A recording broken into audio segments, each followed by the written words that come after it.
할렐루야. 아멘. 이 시간 말씀을 통해서 하나님이 주시는 뜻을 준행할 수 있는 우리가 다 되기를 간절히 소망합니다.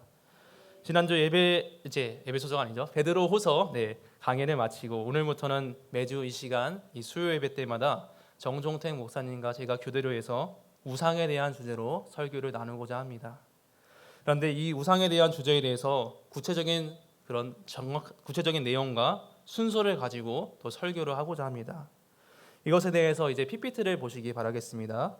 앞에 화면을 보시면은 이 템 켈러 목사님이란 분의 내가 만든 신이란 책을 참고로 해서 또 앞으로 7주 정도 이렇게 설교 말씀을 나누고자 합니다. 이 책은 이제 간략히 소개드리면은 우리에게 지금 현대 사회에서 또 과거에서 있을 수 있는 여러 가지 문제를 이제 전하고 있는데요. 그 문제는 바로 우상의 문제입니다.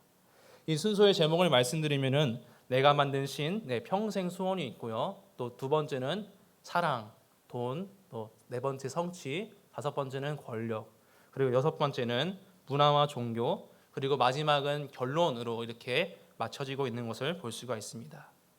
오늘은 이제 이 첫 번째 시간으로서 오늘은 이제 내가 만든 신, 평생 수원이란 제목으로 함께 하나님의 말씀을 나누도록 하겠습니다. 최근에 좀이 아니죠. 많이 안 좋은 사건이 있었습니다. 대전에 이제 한 스쿨존에서 음주운전 사고가 한낮에 일어나서 이 길을 걷고 있던 초등학생 여자아이가 숨지는 그런 사고였습니다. 사고 당시 가해자 알코올 농도를 보니까 이 면허 취소 기준의 12배가 거의 가까이 되는 그런 엄청 높은 수치였습니다. 즉 가해자는 어떤 상태였냐면요. 저는 이런 12배의 수치를 몸으로 체감해보지는 못하겠지만 제대로 걷지 못할 정도로 술을 많이 마신 상태였습니다. 그런데 그런 상태에서 차를 몰다가 결국에는 이런 끔찍한 참변이 나타나게 된 것입니다. 이 외에도 지금도 이런 사고 말고도 인터넷 기사이나 또는 TV를 보시면은 이 음주운전 사고가 계속 나타나고 있는 모습을 잘 보실 수 있습니다. 현재 이런 사고의 심각성 때문에 우리나라 이제 정치계 국회에서도 이런 음주운전에 대한 처벌과 대책을 더 강화시키는 그런 법안들이 마련되고 있습니다. 술 취하는 것은 사람의 판단과 행동을 분별하지 못하게 만들죠. 처음엔 사람이 술을 마시는 이런 모습 같습니다. 하지만 결국에 나중에 어떻게 되시나요? 술이 사람을 집어삼키는 그런 모습이 됩니다. 즉 술은 그 사람을 지배하는 우상이 되고요. 또 그의 모든 것, 육체와 마음, 영육을 다 다스리는 존재입니다. 사랑하는 여러분, 우리가 우상 숭배라고 하면요, 보통 어떤 모습이 떠오르실까요? 우상 숭배라고 하면은 보통 천지신명이시여 막 손을 막 빌면서 절하고 이렇게 찬양하는 그런 토속 신앙들이 생각이 나실 것입니다. 하지만 성경을 보시면은 출애굽기 20장 4절에서 5절을 보시니까 이 모습, 이런 외형적인 모습이 전부가 아님을 우리가 알 수 있습니다. 앞에 화면을 보시면서 제가 이 말씀을 함께 읽어보겠습니다. 너를 위하여 새긴 우상을 만들지 말고 또 위로 하늘에 있는 것이나 아래로 땅에 있는 것이나 땅 아래 물속에 있는 것에 어떤 형상도 만들지 말며 그것들에게 절하지 말며 그것들을 섬기지 말라. 이 말씀을 보시면은 하나님께서 이 우상이 구체적으로 어떠한 범위까지 있는지 일러주시고 계십니다. 우상은 단순히 목상이나 금상처럼 이런 형상으로 새긴 것만이 있는 것이 아닙니다. 하늘과 땅에 있는 즉 세상의 모든 것이 다 우상이 될 수 있음을 하나님을 말씀하고 계십니다. 또한 하나님께서는 그것들을 만들어서 너희가 절하거나 또 섬기지 말 것을 명령하고 계십니다. 그런데 이러한 우상의 모습은요, 세상에 있는 것들, 이것들을 겉으로 보이는 것만 숭배해서 우상을 숭배하는 것은 또 아닙니다. 우상을 숭배하는 것은요, 이런 겉에 외형적인 것 말고도 인간의 속마음까지도 다 해당이 되는데요. 이에 관해서 에스겔 14장 3절을 보시면은 하나님께서는 우상을 숭배하는 이 이스라엘 장로들을 향해서 너희들이 자기 우상을 자기 마음에 드린다고 말씀하고 계십니다. 또한 예수님께서도 이런 우상 숭배에 관련해서 말씀하셨죠.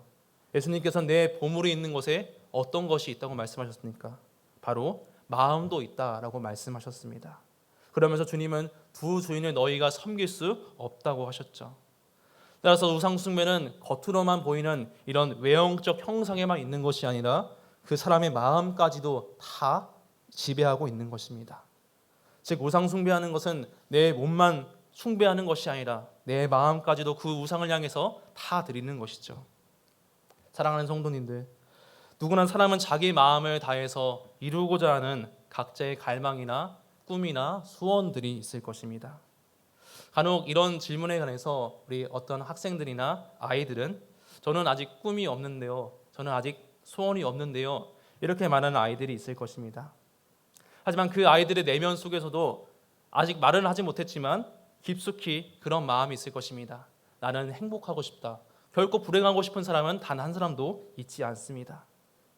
단지 그 행복을 내가 어떻게 어떤 방식으로 얻을 수 있을지 이것을 잘 모르기 때문에 이 아이들은, 학생들은 꿈이 없는데요, 소원이 없는데요, 이렇게 말한 것일 겁니다.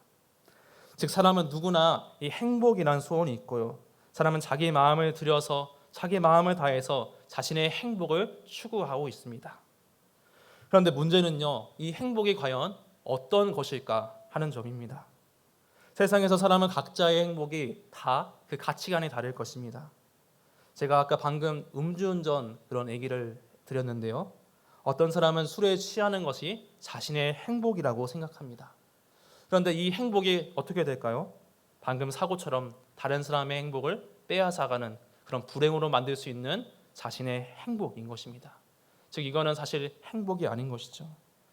진정한 행복이 아니고요. 또 누구는 마약을 해서요 행복할 수도 있겠습니다. 하지만 아시는 것처럼 그거는 행복이 아니라 자기 자신을 피폐하게 만드는, 페인으로 만드는 그런 불행의 길일 것입니다. 반대로 우리가 이렇게 술과 또는 이런 마약으로 또 심각한 그런 문제를 제가 말씀드렸지만 어쩌면 우리 삶에서 좋아 보이는 것들도, 내가 행복하다고 느끼는 그런 선하해 보이는 것들도 때로는 불행으로 만들 수 있습니다. 그 예시에 대해서 이제 아까 방금 소개해드린 이 내가 만든 신이라는 책에서 어떤 일화를 소개하고 있습니다. 어떤 미국의 한 여성이 있었습니다. 이름은 이제 미국 사람이니까요 애나인데요. 애나는 늦은 나이에 결혼해서 이 자녀를 낳고 싶은 이런 갈망이 있었습니다. 깊은 오래된 소원이 그녀에게 있었던 것이었죠. 그리고 참 감사하게도 이 애나는 두 아이를 출산하게 되었습니다. 근데 그녀의 마음에는 이 깊은 오래전부터 갈망이 있다 보니까요 이런 마음이 있었습니다. 내가 두 아이를 잘 낳아서 또 잘 길러서 부족함이 없는 아이로, 완벽한 아이들로 잘 키워야겠다, 이런 깊은 소원입니다. 이것은 그녀의 행복이었고 또 이것으로 자녀들의 행복도 그녀는 바라고 있었습니다.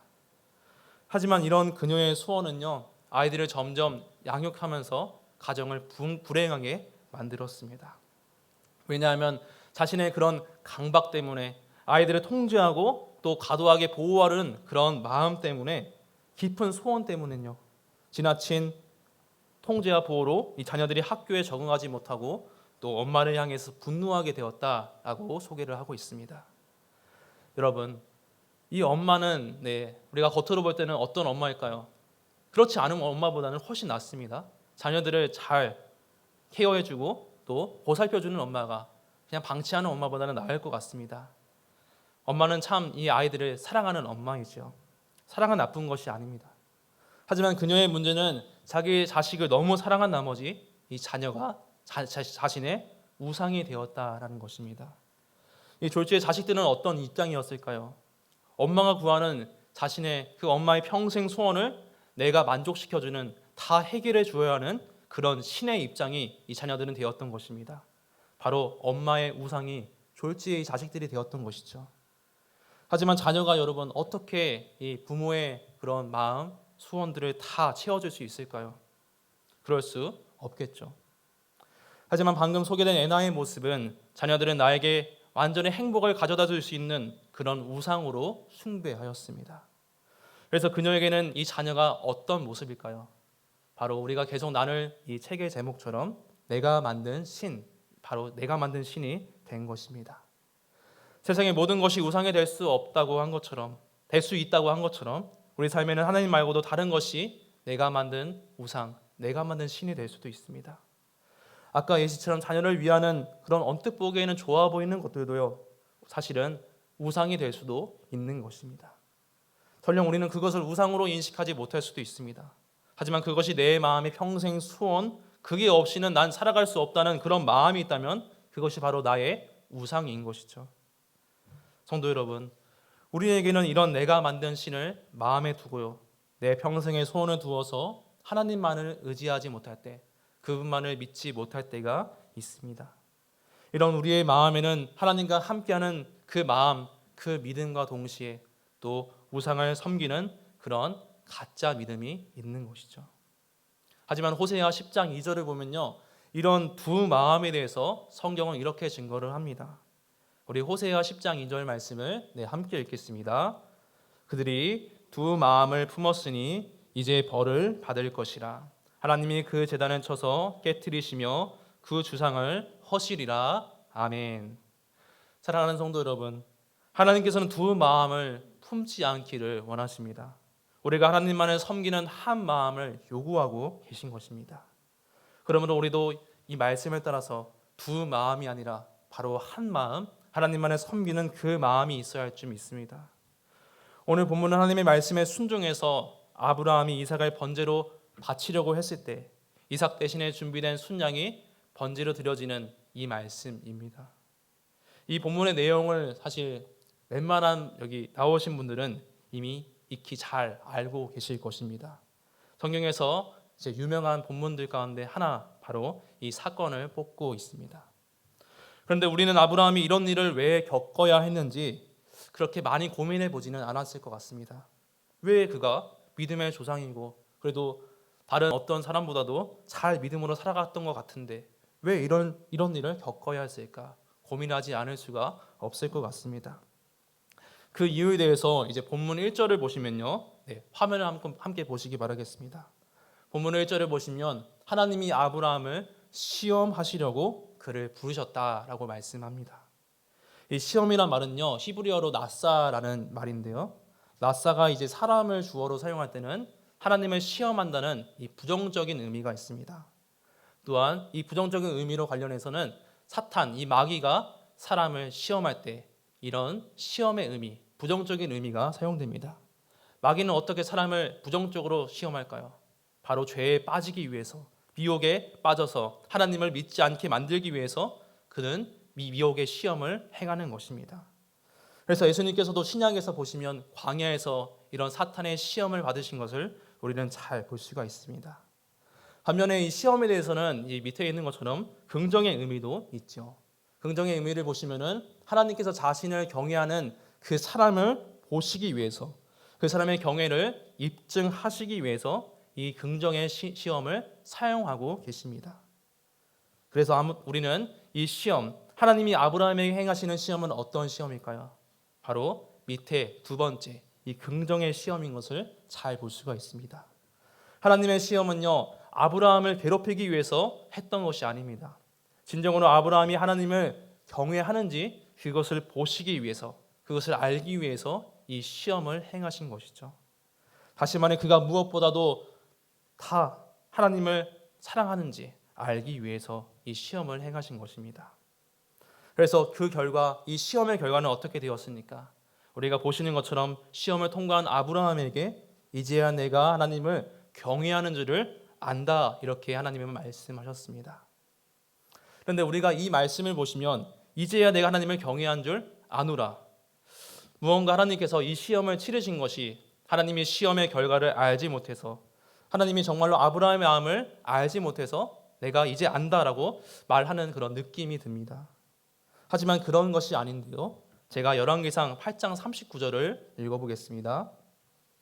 주는 계신 곳 하늘에서 들으시고 사하시며 각 사람의 마음을 아시오니 그들의 모든 행위대로 행하사 갚으시옵소서. 주만 홀로 사람의 마음을 다 아심이니이다. 아멘. 전능하신 하나님께서는 바로 이 말씀처럼요, 우리 모든 사람의 마음을 이미 다 알고 계십니다.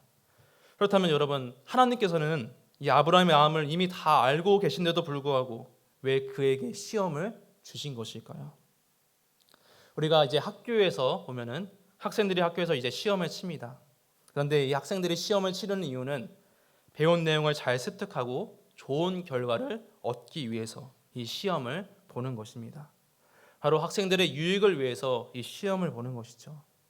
마찬가지로 하나님께서도 사람을 이 아브라함을 향해서 시험을 주시는 것은 그분의 선한 뜻을 따라서 자기 백성을 유익하게 하기 위해 이 시험을 주시는 것입니다.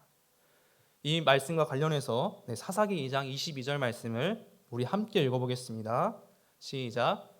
이는 이스라엘이 그들의 조상들이 지킨 것 같이 나 여호와의 도를 지켜 행하나 아니하나 그들을 시험하려 함이라 하시니라. 아멘. 따라서 이 하나님의 시험은요, 아브라함에게 주신 것은 바로 그를 위한 것이었습니다. 그런데 계속해서 말씀을 보시면은 이 아브라함에 있어서 그가 특별히 잘못한 것이 없어 보입니다. 그가 그렇게 큰 죄악을 지을 만한 이전에 이후에 있을 다윗처럼 바세바 사건처럼 또는 심한 그런 죄를 짓지 않은 모습을 우리는 잘 볼 수가 있습니다. 하지만 하나님께서는 아브라함에게 이렇게 의미심장한 말씀을 하십니다. 그 말씀을 이제 우리가 함께 볼 텐데요. 본문 2절 말씀, 본문 2절 말씀을 함께 읽겠습니다. 시작. 여호와께서 이르시되 내 아들 내 사랑하는 독자 이삭을 데리고 모리아 땅으로 가서 내가 내게 일러준 한 산 거기서 그를 번제로 드리라. 아멘. 네, 하나님께서는 이삭을 번제로 모리아 산에 가서 드리라라고 말씀하셨습니다. 그런데 우리가 이 말씀에서 주목해 보아야 할 것이 있습니다. 여기 앞에 보시는 것처럼 이 노란색 글씨입니다. 하나님께서는 그냥 아브라함에게 이삭을 너 아들을 데리고 가라 이렇게 말씀하셔도 되겠지만 굳이 이 말씀 이삭 앞에 이런 수식어를 말씀을 붙이고 계십니다. 어떤 수식어입니까? 내 아들, 내 사랑하는 독자라고 말이죠. 성도님들, 하나님께서는 아무 의미가 없이 이 말씀을 하신 것이 결코 아닙니다. 이삭 앞에 이런 말이 있다는 것은 의미심장한데요. 왜냐하면 아브라함의 삶 가운데 이삭은 자신의 마음을 쏟는 그 깊은 소원이었고 또한 앞으로도 그러하였기 때문입니다. 하나님께서는 아브라함에게 고향과 너의 친척 아비집을 떠나서 내가 내게 보여줄 땅으로 가라라고 말씀하셨습니다. 그리고 하나님께서는 그를 불러서 익숙한 너의 모든 것을 버리고 바로 그 땅을 떠나라 이렇게 말씀하신 것이죠. 이에 아브라함은 자신의 그 터전을 다 등지고 갈 바를 알지 못했지만 믿음으로 순종하여 하나님의 말씀으로 가게 되었습니다. 자기의 고향과 친척 그 아비집을 떠나게 되었습니다. 하지만 하나님은 아브라함에게 새로운 소망을 동시에 주셨습니다. 바로 너가 큰 민족을 이루고 복을 받아서 내 이름을 창대하게 할 것이다 라는 이 귀한 약속의 말씀입니다. 그런데 이 약속을 이루기 위해서는 전제 조건이 있어야 했습니다. 그 당시 아브라함에게 있어서 자녀가 있지 않았죠. 바로 이 자녀가 있어야 되지만 이 하나님의 약속이 성취가 될 수 있는 것입니다. 그런데 이 자녀를 낳을 수 있는 자신의 그 아내를 보시기 바랍니다. 사라를 보시면 이미 나이가 많이 들어서 아이를 낳을 수 없는 그런 상태였습니다. 그럼에도 불구하고 하나님께서는 아브라함에게 아들을 계속 약속하시며 마침내 하나님의 약속을 처음 들은 뒤에 이 아브라함은 25년의 세월이 지나서 그의 나이 100세의 이삭을 얻게 되었습니다. 그토록 아브라함은 원했던 이 아들이 태어나게 된 것이죠. 물론 그전에도 아들이 있었습니다. 우리가 이 아들이 있다는 것을 잘 알고 계십니다. 그러나 하나님이 약속하신 이 씨, 바로 상속자는 이삭이라고 말씀하셨습니다. 즉 이삭은 아브라함의 모든 것을 이어받는 장자요 또 독자인 것입니다. 따라서 아브라함에게 있어서 이 이삭은 자기 목숨보다 어떻게 더 중요할까요? 덜 중요하지 않습니다. 자기 목숨보다 더 귀하고 자기 마음을 다 줄 수 있는 그런 사랑하는 존재, 그런 아들이었던 것이죠. 그리고 하나님께서는 이미 그런 아브라함의 마음을 다 알고 계셨습니다. 따라서 아브라함이 모리아 산에 가기 전에 하나님께서는 이삭을 향해서 다시 한번 이렇게 말씀하신 것이죠. 우리가 말씀을 방금 보신 것처럼 그 이삭을 향해서 너의 아들, 내 사랑하는 독자라고 말입니다. 아들이 태어날 때까지 이 아브라함의 믿음은 계속하여 연단되어 나갔습니다. 그런데 문제는 이제 이것입니다. 그동안 아브라함의 그 긴 세월 동안 믿음의 연단이 정말로 하나님을 위해서 했던 것인지 아니면 그 자신의 후사 독자를 보기 위해서 이삭을 보기 위해서 신앙생활을 했던 것인지, 또한 앞으로 자신의 마음을 바치는 그 미래의 문제도 있었습니다. 자신의 아들을 바라보고 아들만 바라보고 살 것인지, 아니면 하나님께 마음을 드릴 수 있는 것인지, 다 하나님께 바칠 수 있는 것인지, 이 문제가 아브라함에게 있었던 것입니다. 사랑하는 여러분, 물론 하나님께서 이 시험을 주신 것이 아들을 사랑하지 말라라고 주신 것이 아닙니다. 하지만 중요한 것은 하나님께서는 너가 정말로 세상 무엇보다도 더 사랑하는 그 대상, 섬기는 그 대상, 그 신이 누구인가, 이것을 지금 이것을 시험하고 계신 것입니다. 바로 이것을 또 시험을 통해서 바로 하나님이심을 알려주시기 위해 이 시험을 주신 것이죠. 만약에 아브라함이요, 이 시험에 아들을 번제로 드리지 않고 그냥 시험에 뺑 하고 나가버렸다면요, 그의 마음은 아마 이 아들이 차지했을 것입니다. 계속 평생 말입니다. 그의 마음을 바치는 이 평생의 소원이 하나님이 아니라 자기 아들 독자가 되었을 것입니다. 이런 모습은 하나님의 자리에 자기 자녀를 두는 것이고, 이삭은 그가 만든 이 신, 바로 우상이 되는 것입니다. 여러분, 하지만 이 아브라함은요, 그렇지 않았습니다. 그에게 평생 소원은 자기 아들이 아니었고 바로 그는 하나님께 있었습니다. 아들을 바치란 사실 그 명령에 아브라함은 하나님께서 어떻게 하실지 구체적으로 알지는 못했습니다. 물론 후대에 가면은 히브리서 기자는 그가 하나님이 능히 이삭을 죽은 자 가운데서 살릴 줄로 생각했다라고 말씀을 하고 있는데요.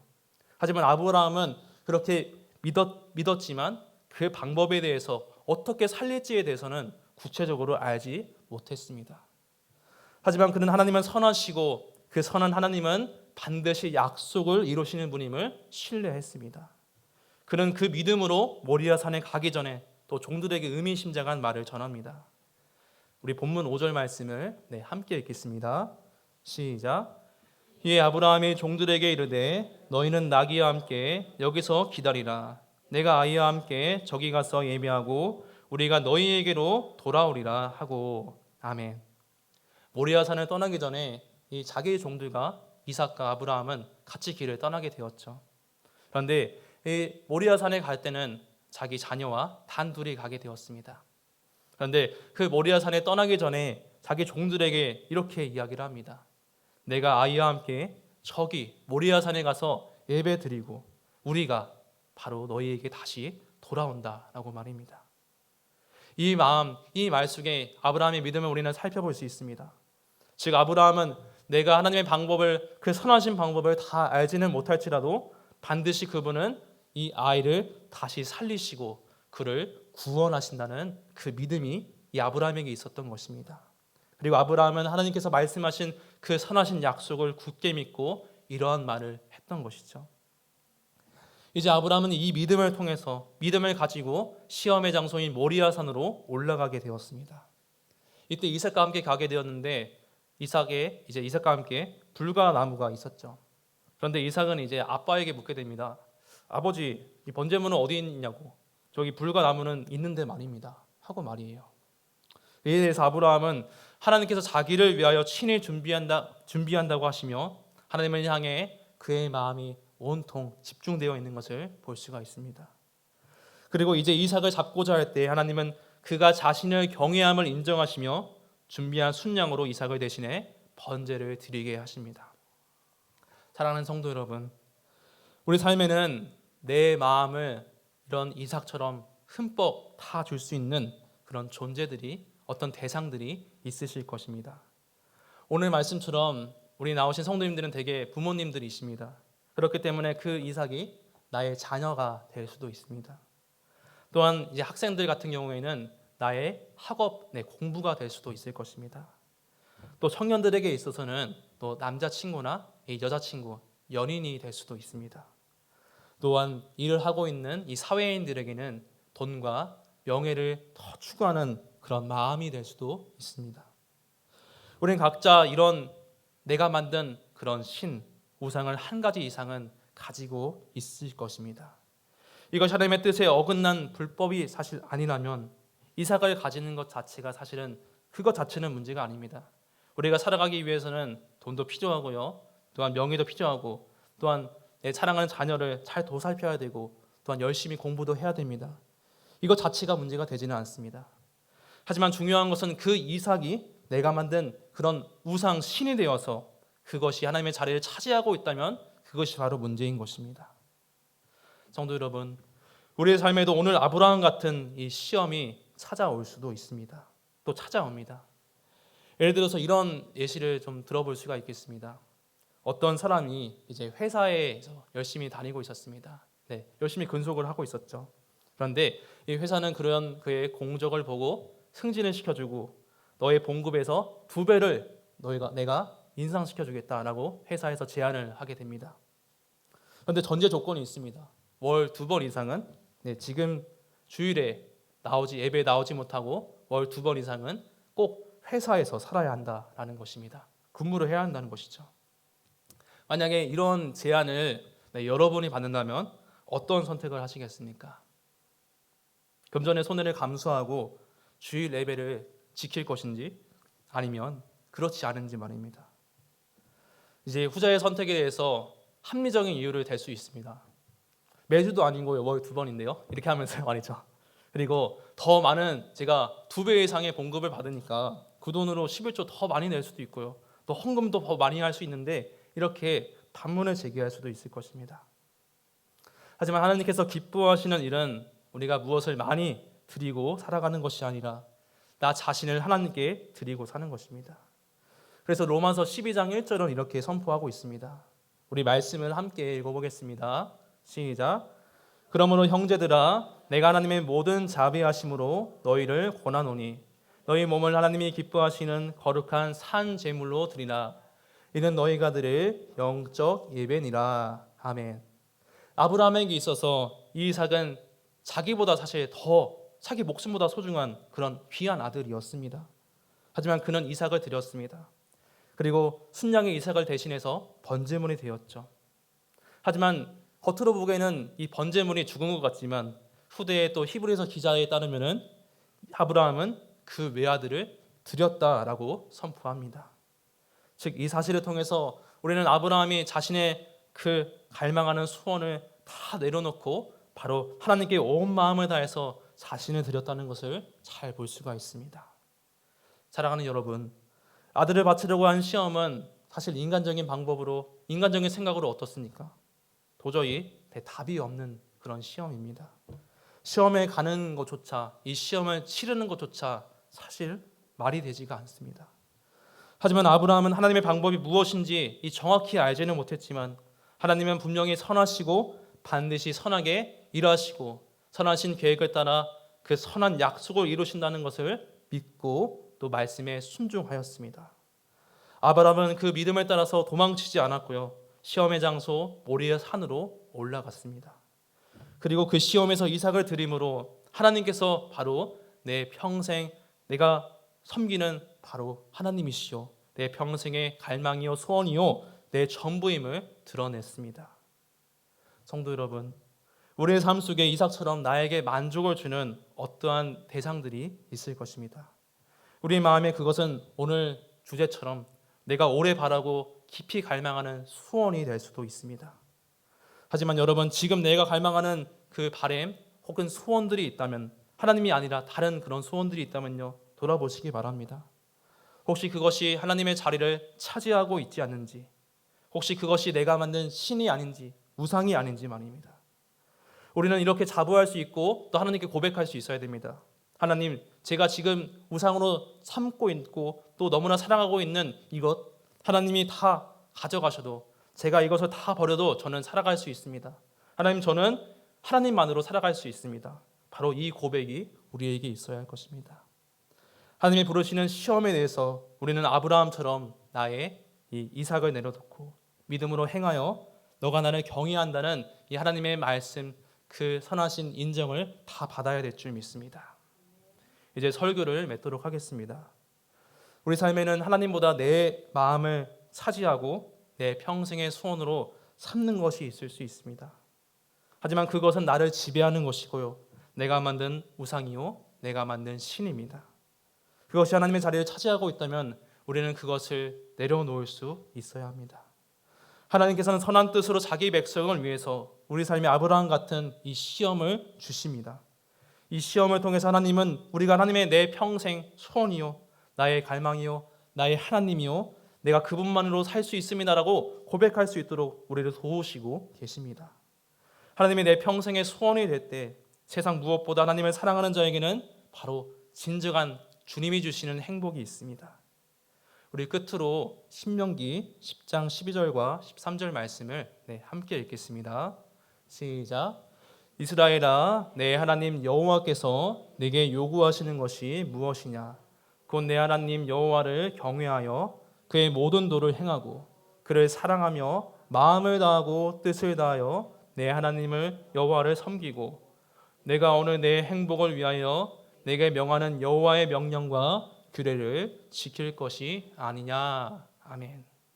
그러므로 오늘 말씀을 기억하시며 우리 삶의 이 진정한 참 행복이 우리가 만든 이 우상, 신에 있는 것이 아니라 바로 하나님께 있음을 기억하시며 하나님이 내 평생의 소원이 되어서 오직 하나님만을 섬기시는 우리가 되기를 간절히 소망합니다. 아멘.